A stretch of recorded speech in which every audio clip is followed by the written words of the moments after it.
함께 인사합시다. 믿음으로 세우겠습니다. 하트 그리십시다. 사랑하고 축복합니다. 시작. 사랑하고 축복합니다. 반대편 사람에게도 사랑하고 축복합니다.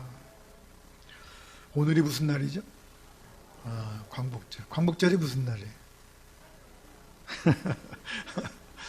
아무튼 1945년 8월 15일 우리가 일본 강제 뭐라 그래?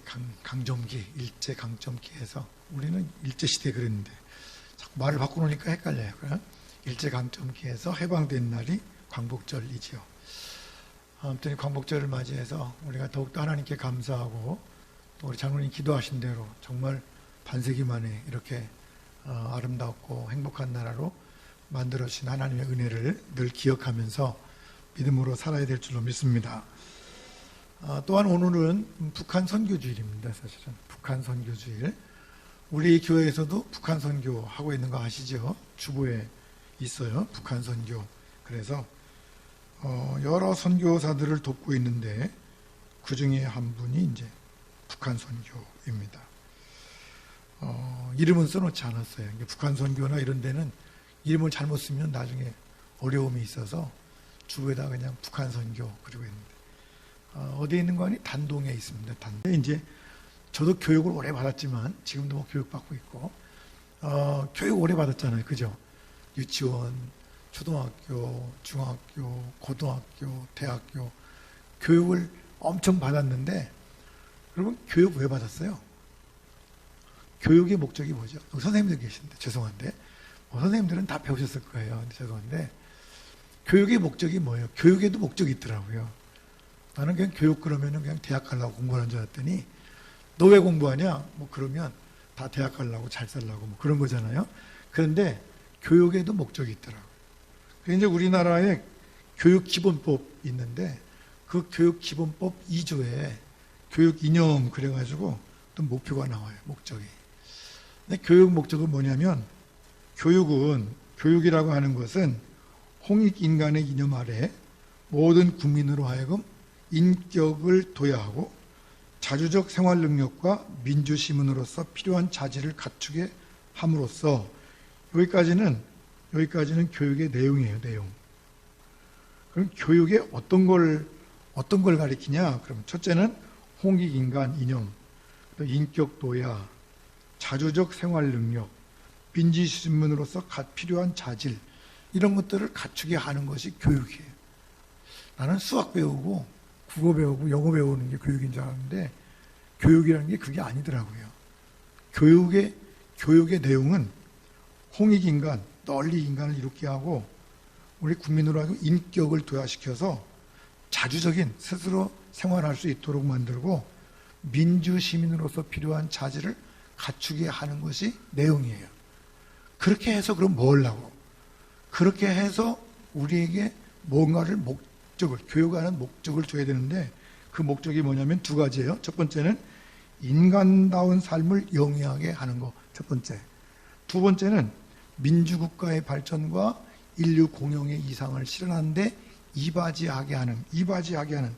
다시 말하면 답게 살고 인간답게 살고 혼자 사는 게 아니라 어디인가 기여하고 이바지하며 살라고 이 두 가지가 교육의 큰 목적이더라고요.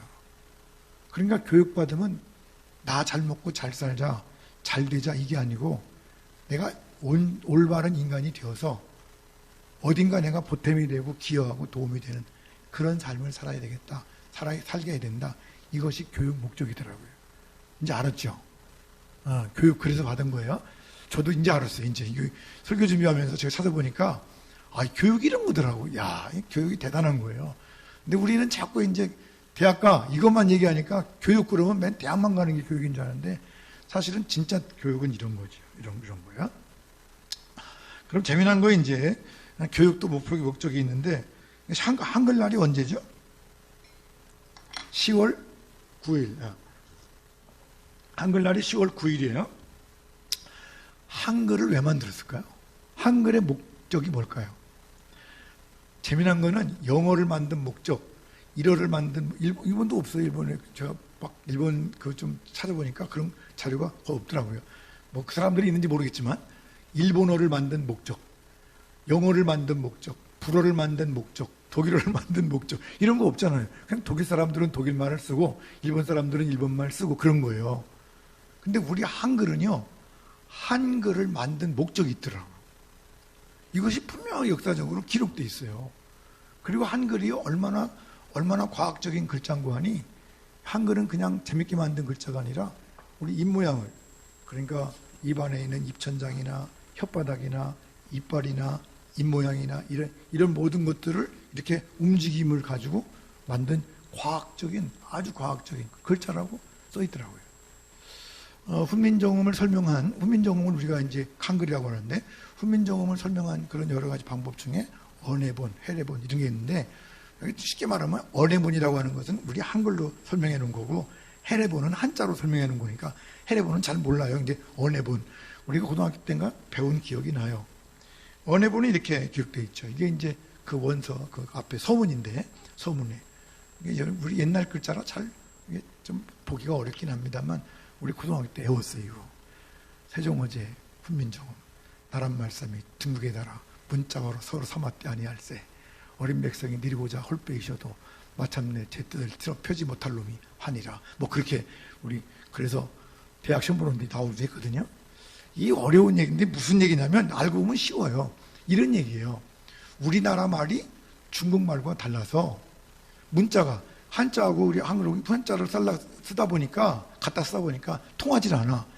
이게 이런 까닭에 우리 어린 백성이 어리석다는 말도 있지만 좀 못 배웠다, 어리다 그런 말도 있어요. 근데 어리석은 백성들이 뭐 이루고자 뭔가 좀 쓰고 좀 뭔가 좀 전할 것이 있는데도 그 뜻을 마침내 실어 펴지 못할 놈이 아니라 못할 사람들이 많다. 그렇게 많아. 그래서 내가 이를 불쌍히 여겨 새로 28자를 만들었다.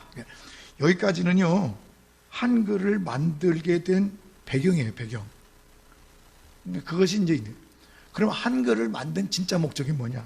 여기 딱 나와요. 사람마다 첫째, 쉽게 익히고, 둘째, 편하게 쓰고. 한글을 만든 목적은 두 가지예요. 첫 번째 뭐라고요?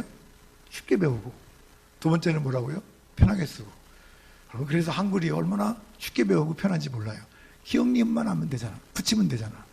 기억에 가 붙이면 가짜가 되고, 기억에 다 붙이면 아 붙이면 어자 붙이면 너가 되고. 그러니까 뭐 못 쓸 말이 없어요. 영어를 갖다 놔도 그냥 I am 그러면은 이응에다가 아자 쓰면 I지. M 그러면은 이응에 애자에다가 미음 쓰면 I am이잖아. 그러니까 아무튼 이렇게 쓸 수 있는 글자가 세상에 없거든요. 근데 한글은 그래요. 그러니까 한글도 만든 목적이 있다고. 자, 그렇다고 한다면 적어도 뭐 이 얘기를 하려고 하는 게 아니고, 적어도 우리가 한글도 목적이 있고 교육도 목적이 있고 목적이 있다면 우리가 살아가는 삶, 저와 여러분이 살아가는 삶에는 어떤 목적이 있을까요?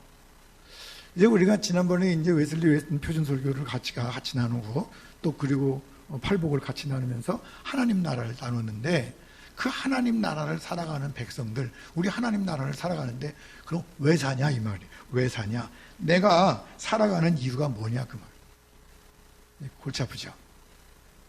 이게 이제 골치 아파지는 거예요. 나 왜 살지? 여러분 왜 살아요? 참 이 질문이 참 어려워요. 너 왜 사냐 그러면 참 이게 말하기도 그렇고 아마 알긴 알 것 같은데 모를 것 같고. 그리고 어떤 책에 보니까 삶의 목적을 알려면 이렇게 질문해 보면 안 돼요. 한번 여러분 해봐요. 앞으로 3년밖에 못 산다면 너 뭐 할래? 그게 삶의 목표라는 거죠. 여러분 3년밖에 못 살면 여러분 뭐 할래요? 할 게 많죠, 그죠? 이런 것도 있어요. 식음을 전폐하고 하는 일이 뭐야? 너 밥 안 먹어도 막 열심히 하는 일이 뭐냐? 네가 좋아하는 일이 뭐냐? 그런 거예요. 어렸을 때 흥분시켰더니 지금도 그렇지만 아무튼 그 일만 하면 내가 흥분하고 막 그런 일이 뭐냐? 나가서 또 가슴을 뛰게 하는 일이 뭐냐? 이런 일을 잘 생각해 보면, 그러면 그 안에서 뭐가 있다? 내 삶의 목표가 만들어질 수 있다. 이렇게 얘기를 하더라고요.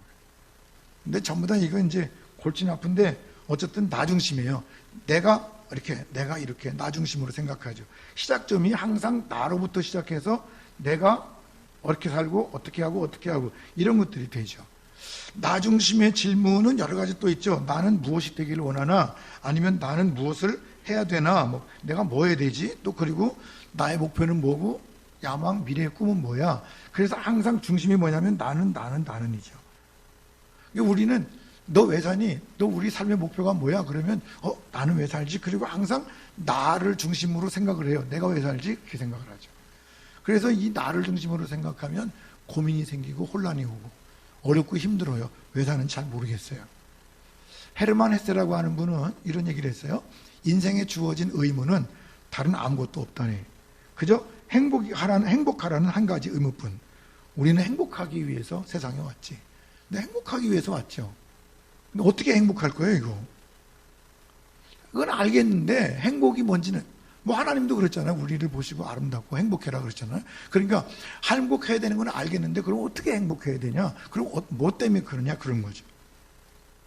일본의 소설가였던 무라카미 하루키라고 하는 분이 있는데 그분은 이런 얘기. 인생의 목적은 사랑받는 사람이 되는 게 아니라 자기 자신이 되는 거다. 자기 자신이 되는데 자기 자신이 누군지도 모르는데 뭐 자기 자신이 어떻게 돼? 여러분 누군지 알아요? 여러분이? 모르잖아. 우리는 내가 누군지 잘 모른다고. 김성룡 이게 나예요? 아니 근데 이 나를 그냥 부르는 이름일 뿐이에요. 내가 그건 아니잖아. 이런 것들이 문제죠. 오스카 와일드라고 하는 그런 분도 이런 얘기를 했어요. 삶의 목적은 자기 개발이다. 자신의 본성을 완벽하게 실현하는 것, 바로 그 목적을 위해 우리 모두가 지금 여기에 존재한다. 자기 개발인데 그 자기를 어떻게 개발하는 거예요? 자기 개발을 얼마큼 해야 되고 어디로 가야 돼요? 방향은 뭐야? 사람 사실 따지고 보면 이런 모든 것들이 다 나 중심으로 생각하다 보니까 별로 그렇게 우리에게는 영향가가 없어요. 다시 말하면 삶의 목적은 자체는 나에 관한 것이 아니죠. 이게 무슨 얘기냐면 아까 얘기했잖아요. 교육의 목적. 교육의 목적이 교육에 있다. 이렇게 하면 말이 안 되잖아. 그죠? 그래 안 돼요. 그래 안 그래? 교육의 목적이 뭐야? 교육이지. 그럼 할 말 없잖아. 교육의 목적은 교육에 있는 것이 아니라 교육을 해서 뭔가를 지향하는 거. 그러면 나도 나에 대한 목적이 뭐냐? 나가 그럼 어떻게 살 거냐? 내가 어떤 거냐? 이게 아니라 그럼 나를 통해서 뭘 할 거냐? 이것이 목적이 되죠. 그 나에 관한 것이 아니라 그 너머에 있는 거예요. 그래서 개인의 성취감, 평안, 행복, 내가 그거를 얻어서 행복해서 그거를 성취해서 그 다음에 뭐 할 거냐? 이것이기 때문에 더 넘치는 거죠. 그 너머에 있는 거라고. 나에 대한 것이 아니에요. 내 가족, 내 직업, 꿈, 야망보다 훨씬 더 큰 거고 그렇기 때문에 우리가 이거를 알고 싶으면 이 나에 대해서 알고 내 꿈을 알고 싶으면 뭘 알아야 되는 거 아니? 내가 존재하는 원인을 알아야 돼. 내가 뭐 때문에 존재하나? 내가 존재하는 원인으로부터 시작해야지 내가 갖고 있는 것으로 시작하면 안 되는 거죠. 교육이 뭐냐? 그러면 교육은 이런 거야 라고 하는 것은 교육의 정의일 뿐이에요. 교육의 정의가 교육의 목적은 아니죠. 교육은 이런 거야. 그리고 정의를 해놓고 아까 얘기했잖아요. 교육은 이렇게 이런 내용으로 가르치는 건데 결국 그 교육을 해서 뭐 할 거냐? 자기를 인간답게 만들고 그리고 다른 데 기여하게 하려고 하는 거다. 이것이 교육이라고 한다면 오늘 우리 인간도 마찬가지죠. 내가 이렇게 성장하고 커야 되는데 그렇게 커서 뭐 할 거냐? 그런 거예요. 그렇기 때문에 우리는 반드시 우리 삶의 목적을 알려면 하나님으로부터 시작해야 돼요. 왜요? 하나님이 만드셨으니까. 하나님이 우리를 어떤 목적을 가지고 만드셨다고요. 그러니까 저와 여러분이 하나님께서 만드신 목적이 있기 때문에 여기 있는 거지 그냥 있는 것이 아니라고 하는 것을 일단 마음속에 기억하고 뭐 나는 늙었으니까 이제 뭐 다 세월 지났는데요. 뭐 아니에요. 그래도 남은 삶을 통해서 하나님께서 나를 통해서 이루시고자 하는 그 목적을 이루게 하나님께 맡겨드려야 될 줄로 믿습니다. 그래서 이제 우리가 이제 하나님 말씀 보는 거예요. 오늘 하나님 말씀을 보면 만물이 그에게서 창조되었대요. 그라고 하는 분은 하나님이시고 또 이 말씀에서 예수님이신데 그 예수님께로부터 창조되었고 그런데 그 모든 것들이 뭐 보이는 거나 안 보이는 것들나 뭐 여러 가지 큰 거든지 작은 거든지 다 하나님 만드셨는데 그로 말미암았다. 그분이 만드셨다. 그리고 두 번째는 뭐죠? 그를 위해서 만드셨다. 하나님을 위해서 만드셨대요. 그러니까 하나님께서 우리를 창조하신 건데 그 창조하신 것이 하나님이 만드셨고 하나님을 위해서 만드셨다고 하는 것이 기본이 되어야 된다는 거예요. 그러니까 저와 여러분이 꼭 하나님을 기억하고 하나님을 위해서 하나님께서 우리를 만드셨다고 하는 그것을 마음속에 담고 이제부터 이제 계속해서 이번 주부터 시작해서 우리 삶의 목적에 대한 이야기들을 계속 해서 해나가면서 은혜를 나눌 텐데 근데 그 가운데 여러분의 인생의 목적을 깨닫고 그리고 올바른 믿음 안에서 그 목적을 향해서 걸어갈 수 있는 믿음의 사람들이 되시기를 간절히 바랍니다. 근데 신이 있다고 하는 거, 하나님이 계시다고 하는 게 굉장히 중요해요. 그래서 바울이 그런 얘기했어요. 믿음 있는 사람은 어떤 사람이냐? 하나님이 계신 것과 또한 하나님은 자기를 찾는 자들에게 상 주시는 힘을 믿어야 된다. 히브리서 기자도 말했잖아요. 그래서 우리는 하나님이 계신 걸 믿는 거죠. 버트런드 러셀이라고 하는 분이 20세기 지성이라고도 부르고 그러는데 이분이 무신론자예요. 근데 어떤 배경 속에서 이런 얘기했는지 모르지만 그의 짧은 명언 가운데, 그의 남긴 짧은 이야기 가운데, 그 전해진 얘기 가운데 이런 얘기가 있어요. 신이 있다고 생각하지 않는 한 삶의 목적에 대한 질문은 무의미하다. 그러니까 신이 있다고 하나님이 있다고 생각하지 않는 한 삶의 목적을 물어보지 마라, 그런 거예요. 자기는 무신론자면서도 인생을 잘 모르니까 그런 얘기겠죠. 어쨌든 그런데 그럼에도 불구하고 신이 있다고 생각하지 않는 한 삶에 대한 질문은 무의미하다. 그러니까 삶의 목적이 뭐냐고 물어볼 때에는 반드시 뭐가 있어야 된다? 신이 있다고 하는 것을 전제로 해야 된다. 그건 뭐냐면 우리의 존재 원인이 거기에 있다는 거죠. 욥도 말했어요. 욥기를 보니까 모든 생물의 생명과 모든 사람의 육신의 목숨이 다 그의 손에 있다. 하나님께 있다는 거죠. 그래서 저와 여러분이 이제 앞으로 우리가 설교를 들어가면서 우리 마음속에 꼭 기억하고 믿어야 되는 것은 하나님에 의해 하나님을 위해서 창조되었다는 사실을 마음에 굳게 새기시기를 바랍니다. 이거를 믿지 못하면 앞으로의 설교를 들어갈 때 이제 좀 힘들어져요. 물론 들을 수 있지만 힘들어지는 게 하나님이 안 했는데 그럼 내가 왜 거길 들어야 되나 이렇게 되는 거죠. 그러니까 하나님에 의해서 하나님께서 우리를 만드셨다고 하는 것을 믿어야 돼요. 하나님 계시다. 하나님 나를 만드셨다라고 하는 것을 믿고 가야 된다 그 말이죠. 그럴 때 우리는 하나님 안에 있을 수 있고 하나님 안에서 내가 하나님 안에서 시작하고 나는 누구냐? 내 삶의 목적은 뭐냐? 내가 왜 소중한 그런 존재냐? 내 삶의 목적지는 뭐냐? 이런 모든 것들을 다 알 수 있는 것은 하나님으로부터 갈 수 있기 때문에 그래요.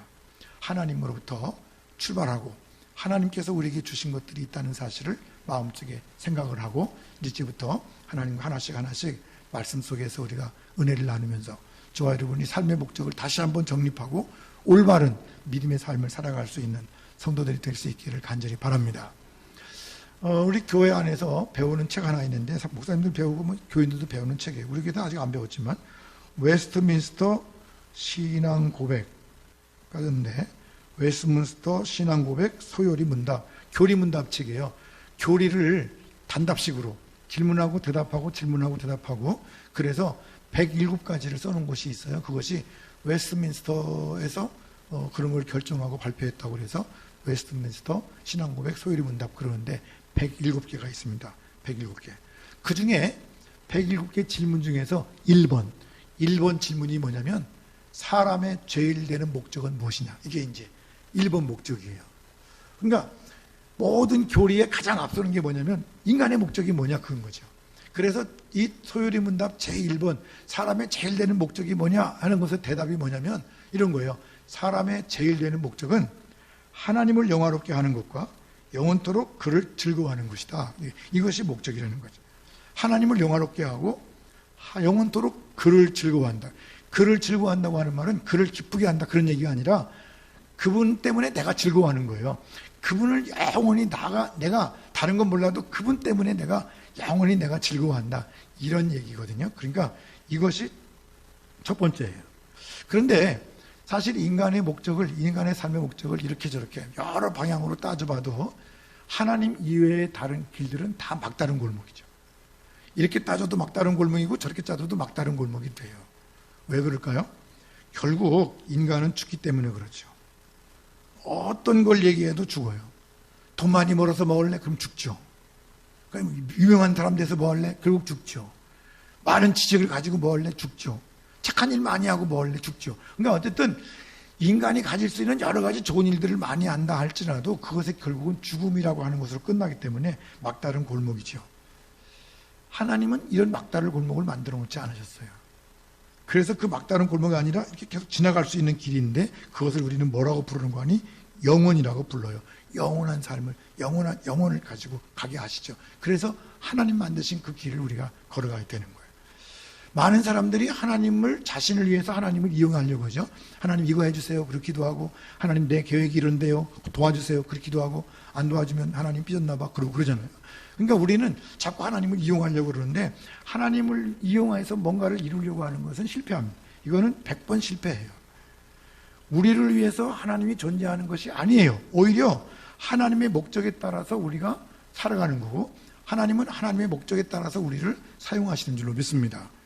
그러면 하나님이 욕심쟁이냐? 그런 거 아니죠. 이거를 이해하기 위한 전제는 뭐냐면, 하나님의 목적이 우리 목적보다 훨씬 낫다. 그런 거예요. 내 생각은 너희 생각보다 높고, 내 길은 너희 길보다 다르다. 그러니까 하나님의 목적이 훨씬 큰 거예요. 하나님 목적이 훨씬 큰데 우리는 자꾸만 작은 내 것 가지고 하려고 해요. 그래서 하나님은 결국 우리를 위해서 일하시는데, 우리의 그 목적을 따라서 우리를 위해서 일하시는 분이 하나님이시죠. 이것이 이제 성경에 나와 있어요. 로마서 8장 6절. 육신의 생각은 사망이에요. 육신의 어떤 계획은 끝이 있어요. 막다른 골목이에요. 막다른 골목으로 갈 수밖에 없지만, 영의 생각은 생명과 평안이라, 영원한 삶을 사는 것이다. 영혼에 있다. 행복에 있다. 이런 얘기죠. 이 말씀이 그 말씀인 거예요. 그러니까 저와 여러분이 하나님의 길, 세상의 다른 길을 따라가서 막다른 골목에 설 것이 아니라, 하나님의 길을 따라가서 살아갈 수 있는 은혜로운 영원한 길을 택하고, 그리고 그 길을 걸어갈 수 있는 성도들이 될 수 있기를 간절히 바랍니다. 삶의 목적을 얘기해주는 여러 가지 방법들의 책이 있어요. 뭐 어떤 책은 인생의 목적, 또 무엇을 위해 살 것인가. 또 김홍신 씨가 우리 동네 사람이거든요. 논산 사람인데, 그분이 이제 책을 썼어요. 인생 사용 설명서. 이분이 뭘 알고 썼나 모르겠습니다만, 인생 사용 설명서를 썼어요. 또 그리고 이제 어떤 책은 또 러셀 교수님 인생의 의미가 도대체 뭔가요? 뭐 그 교수님한테 물어보기도 하고, 어떤 책은 사용 설명서, 나 사용 설명서도 쓰기도 했는데, 이런 책들의 공통점이 있다면 그것은 다 자기중심적이라는 거예요. 다 나부터 시작해요. 시작이. 어떤 면에서는 기독교서적도 그래요. 기독서적도 잘못하면 나부터 시작해서 내 꿈, 내 목표, 내 것을 이루기 위해서 긍정적인 사고방식을 가져라, 가능하다고 생각해라, 뭐 그런 얘기가 많죠. 자신의 꿈을 생각하라, 가치관을 명확히 하게 해라, 목표를 설정하라, 잘하는 것을 알아라, 꿈을 공유해라, 그리고 목표를 높게 설정해라, 이루기 위해서 노력해라, 자신을 훈련시켜라, 이룰 수 있다고 믿어라, 긍정적인 마인드를 가져라, 그리고 포기하지 마라. 다 좋은 얘기예요. 이거 안 좋은 얘기 하나도 없죠. 근데 이거의 특징을 보면 다 자기중심적이라는 거죠. 내가 그렇게 하면 될 수 있다는 건데, 물론 될 수 있어요. 크게 성공할 수도 있어요. 이 중 가운데 우리가 잘 아는 사람 있죠. 뭐 이제 돌아가셨으니까 이름 얘기해도 될 것 같아요. 정주영 씨. 북한에서 내려올 때 아무것도 안 갖고 내려와가지고 우리나라에 그냥 거부가 됐잖아요. 정주영 씨가 다 움직이는 것처럼. 그래서 솥대를 몰고 이 북한에 가기도 하고 그랬잖아요. 이런 사람들이 어떤 자기의 어떤 신념을 가지고, 자기의 목표를 가지고 성공할 수 있어요. 근데 그래도 어쨌다는 거예요. 그래서 뭐 했는데요? 사실은 중요한 거예요. 목표를 이루기 위해서 노력하면 그 목표에 성공적으로 도달할 수도 있어요. 갈 수도 있다고요. 근데 문제는 뭐죠? 이것이 잘못하면 우리 믿음의 사람들이 창조 목적을 놓칠 수가 있어요. 성공하긴 해요. 오늘날 교인들도 마찬가지예요. 좋은 정치가가 되기도 하고, 좋은 사람들이, 훌륭한 사람들이 되기도 해요. 근데 사실은 그 되는 것이 문제가 아니라 그 창조의 목적을 놓칠 수도 있죠. 왜 하냐 그 말이에요. 성공이라고 하는 말과 삶의 목적을 충족했다고 하는 말이 같을까요? 다를까요? 이건 다른 거예요. 성공이 꼭 삶의 목적을 충족시키지는 않아요. 어떤 사람은 실패한 것 같지만 그 실패가 삶의 목적을 충족시켜주는 경우도 있죠. 대표적으로 누구죠? 예수님이죠. 예수님은 성공했나요? 실패했나요? 실패했죠. 세상이 보기에는 실패했죠. 십자가에 달려 죽었잖아요. 그럼에도 불구하고 예수님의 그 실패는 오히려 예수님의 삶의 목적을 이루는 거죠. 그 삶의 목적이 어디에 있죠? 누구에게 있었죠? 하나님께 있죠.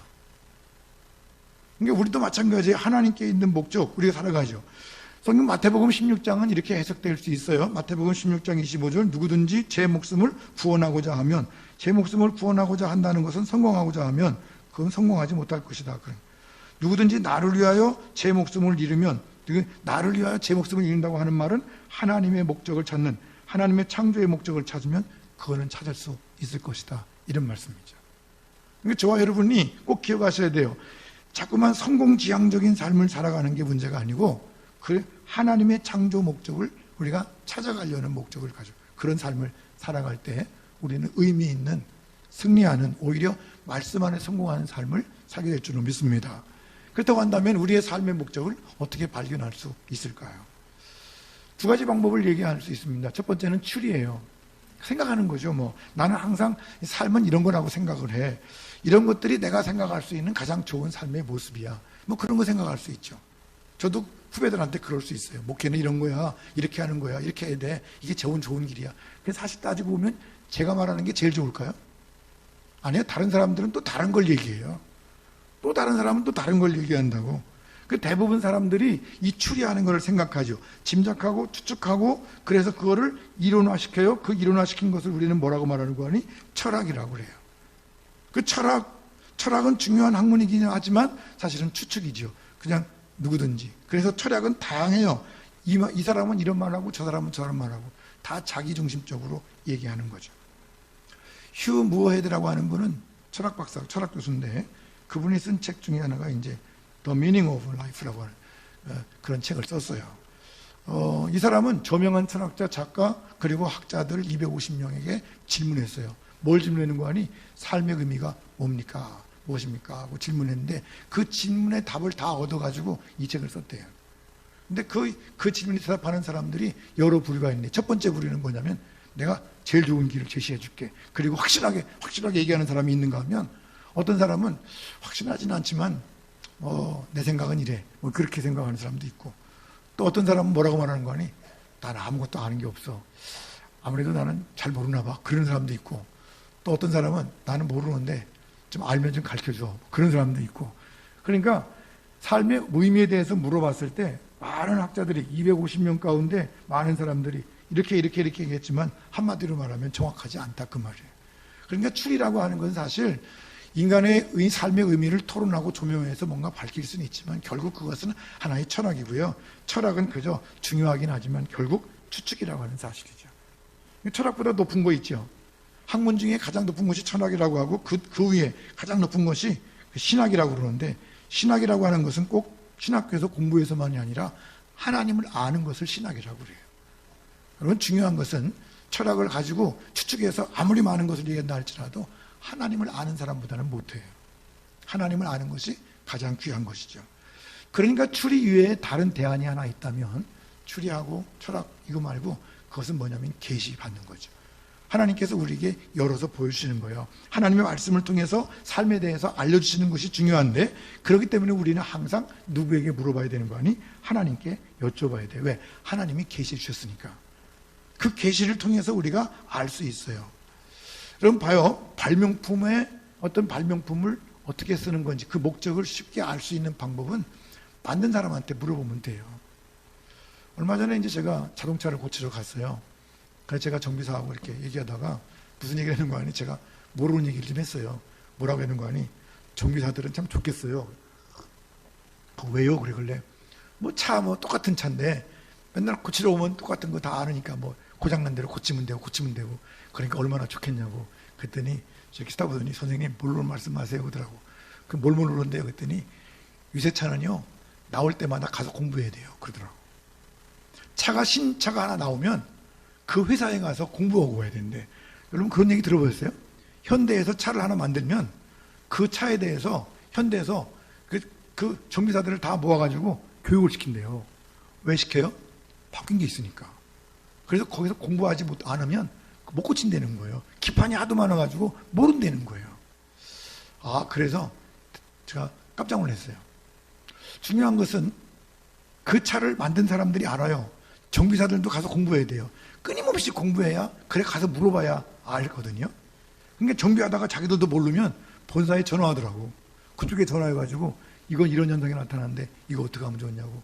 그래서 거기서 좀 지시가 오고 차를 가져가기도 하고 그렇잖아요. 똑같아요. 우리가 살아가는 방법도 마찬가지죠. 내가 왜 살아가 있는지 또 삶이 어떻게 작용하는지 또 무엇을 피해야 되고 무엇을 취해야 되고 또 미래에 무엇을 기대해야 되는지 알려면 항상 하나님께 여쭤봐야 돼요. 그래서 하나님과 이렇게 교제하는 게 가장 중요하죠. 하나님은 우리가 그것을 궁금해하고 추측하도록 내버려 두시지 않고요. 하나님께서 우리에게 좋은 방법 주셨는데 그거 뭐냐면 성경이에요. 성경. 할렐루야. 그래서 성경은 어떤 분이 그런 얘기 하더라고요. 이스라엘 역사를 왜 공부해야 돼요? 이스라엘 역사 공부하는 게 아니라 그 사람들의 삶을 보면서 오늘 우리는 어떻게 살아야 되나 이걸 생각하는 거죠. 그 자꾸 적용해야 돼요. 그 사람들은 이렇게 살았는데 그럼 그 속에서 하나님은 우리에게 어떤 삶을 살기를 원하시는지를 알아야 되죠. 그것이 중요한 거죠. 성경이 확실하게 나타나 있어요. 고린도서 가운데 바울 사도가 그래요. 오직 은밀한 가운데 있는 하나님의 지혜를 말하는 것으로서 뭐가요? 성경이 은밀한 가운데 있는 하나님의 지혜를 말하는 것으로 감췄던 것인데 하나님이 미리 정하신 거래요. 감췄던 건데 미리 정해놓고 우리에게 열어 보여주시잖아요. 하나님 말씀을 가르쳐 주시고 깨닫게 하시고 그래서 하나님의 그 말씀을 통해서 우리가 살아가라고 하신 거예요. 그래서 저와 여러분이 하나님 말씀을 읽는 거고 자꾸만 듣는 거고 그 속에서 깨닫고 그리고 그 말씀대로 살아가는 거죠. 그러니까 하나님은 우리의 삶의 시작이기도 하시고 우리 삶의 원인, 근원이기도 하신 거예요. 에베소 1장 11절 말씀 이렇게 기록하고 있죠. 모든 일을 그의 뜻에 결정대로 일하시는 이의 계획을 따라 우리가 예정을 입어 그의 안에서 기업이 되었다. 그의 뜻에 결정대로 일하시는 계획을 따라 예정을 입었다. 이게 다 무슨 얘기예요? 하나님이 이미 다 결정해 놓으셨다. 하나님이 다 만들어 놓으셨다는 거죠. 우리 저와 여러분의 삶 속에서 다 만들어. 그러면 우리는 뭐예요? 아니야. 하나님의 그것이 엄청 커요. 그렇기 때문에 우리가 다 못하지. 그 하나님의 계획대로 다 못 산다고. 그래도 그거 하나를 찾아가는 거예요. 예를 들면 이런 거예요. 여러분이 스마트폰 가지고 계시죠? 핸드폰, 스마트폰. 요즘에 나오는 스마트폰이에요. 얼마짜리인 줄 아세요? 요새는 스마트폰 나오면 100만 원이 넘어가요. 여러분이 갖고 있는 스마트폰, 그 인터넷도 하는 스마트폰이 그냥 싼 것 같지만 100만 원이 넘어가는 거라고. 우리나라가 굉장히 부자야. 옛날에는 100만 원만 있으면 장자라고 그랬어요. 100만 장자. 요새는 핸드폰 갖고 다니는 사람 웬만하면 100만 원씩 다 갖고 다니는 거야. 잊어먹기도 하지 아깝지도 않고요. 근데 여러분, 핸드폰에 있는 기능이 많이 있죠. 몇 개나 있을 것 같아요? 몰라요. 엄청나게 많아요. 여러분 그거 믿겠어요? 늘 말씀드리잖아. 전화를 건다, 전화를 받는다. 문자를 보낸다, 문자를 받는다. 조금 더 쓰면 카톡을 한다, 안 한다. 이 정도죠. 조금 더 쓴 사람은 뭐예요? 인터넷. 이 정도지 거기에 들어있는 게 얼마나 많은지 몰라요. 요즘은 그 핸드폰 속에요. 사진을 찍고 사진을 편집하고 그리고 그것을 동영상 만들어서 인터넷에 올리는 것까지 다 할 수 있어요. 카메라 그 핸드폰 가지고. 그러니까 그 스마트폰이라고 하는 것은 하나의 그냥 도구일 뿐이에요. 거기 엄청나게 많다니까. 근데 그 목적을 다 못 쓰잖아. 하나님께서 여러분을 향해서 가지신 목적도 마찬가지예요. 무수히 많아요. 엄청나게 많은 기능들이 있고 많은 것이 있는데 우리가 그 중에서 하나 찾아가는 거예요. 찾아가는 거예요. 근데 우리는 내가 아는 것 가지고 그게 전부인 줄 알고 그냥 그것만 얘기하고 그러니까 하나님께 자꾸 여쭤봐요. 하나님 어떻게 하면 좋아요? 그러면 하나님께서 또 다른 기능을 설명서 몇 페이지 봐라. 그러실 거예요 아마. 설명서 150페이지를 봐라. 그러면 거기에 보면 또 나와 있고요. 또 몇 페이지를 봐라. 그러면 또 나와 있고 그런 거 아니에요? 그래서 말씀 보면 또 나오고 말씀 보면 또 나오고 그런 거예요. 하나님께서 그런 것이죠. 예수 그리스도와의 관계 속에서 우리의 정체성과 목적성 이런 모든 것들을 발견할 수 있죠. 오늘 본문 말씀이 그래요. 그는 보이지 않는 하나님의 형상이래. 그는 예수님은 보이지 않는 하나님의 형상이요 모든 피조물보다 먼저 나신 이시니 만물이 그에게서 창조되었다. 예수님으로부터 창조되었고 하나님으로부터 창조되어서 우리가 그 하나님과의 관계 속에 있을 때 그때 온전한 삶을 살아갈 수 있다. 제대로 사용할 수 있다. 그 말이에요. 뭘 쓰다가 잘 안 되면 설명서 보면 되잖아. 똑같아. 여러분 저 뭐가 인생이 안 되면 뭘 보면 돼요? 인생 사용 설명서. 성경이 있잖아요. 성경에 다 나와 있다고. 하나님 말씀을 몰라서 그러는 거예요. 성경에 이미 우리가 가지고 있는 갈등과 문제와 여러 가지 어려움, 씨름과 싸움 속에서 어떻게 살아야 될지, 무슨 목적을 가져야 될지를 성경은 이미 다 말씀하고 계시고요. 이 설명서를 보면 그 안에 다 있어요. 왜 모를까요? 안 보니까 몰라. 설명서를 한 번도 안 봐. 설명서를 하도 안 보니까 요즘에는 설명서도 따로 주지만 또 어떤 걸 주는 거니 냉장고에다 붙이고 보라고 간단 설명서 이런 것도 줘.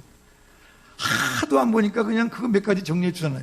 여러분, 목사님들이 설교하는 게 뭔지 아세요? 하도 안 보니까 거기에서 몇 개 뽑아가지고 여러분이 가르쳐 주고 그러는 거예요. 무슨 법칙 그래가면서 5가지 뭐 얘기하는 게 5가지만 있겠어요? 100가지도 있고 1000가지도 있지. 근데 하도 안 하니까 그렇게 만들어가지고 여러분이 우리가 알기 쉽게 그렇게 만들어 놓은 거 아니에요? 지금 하는 얘기도 바로 그런 거예요. 이미 하나님은 다 만들어 놓고 계셨고 우리가 그걸 모르니까 이제 하나씩 같이 나누면서 은혜를 나누자 그런 거거든요. 아무튼 설명서를 잘 보시고요. 하나님께 자꾸 여쭤보시기를 바랍니다. 하나님은 우리가 하나님에 대해 생각하기 전부터 우리에 대해서 더 많이 생각하시고 더 많은 것들을 계획하시고 설계하시고 세워놓으신 줄로 믿습니다. 그 믿음이 중요한 거예요. 그래서 하나님을 위해서 우리를 만드셨는데 우리를 그냥 대충 만든 게 아니라 정말 좋은 제품으로 만드셔서 하나님의 아름다운 작품으로 만드셔서 근데 그 만들다 보니까 사용 설명서가 얼마나 많은지요. 이 안에 다 들어있고요. 그래서 그 삶을 살아갈 수 있죠. 우리의 삶의 목적은 그러니까 잠깐 보이다가 사라지는 이 세상에 있는 것이 아니라 하나님의 영혼, 그 영혼을 위해서 계획해 놓으신 보다 큰 목적의 한 부분이 우리의 삶인 것을 우리가 깨달아 알아야 될 줄로 믿습니다. 우리는 그런 삶을 살죠. 위대한 삶을 사는 거예요.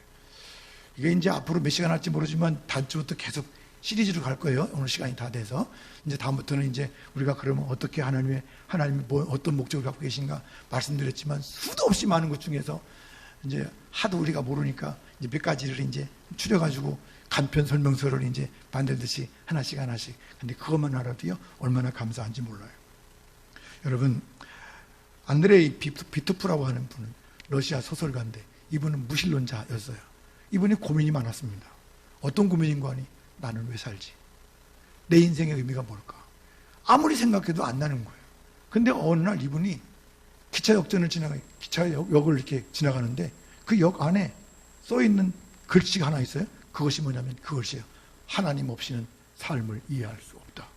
이 글씨를 딱 보는 순간 이분이 깜짝 놀랐어요.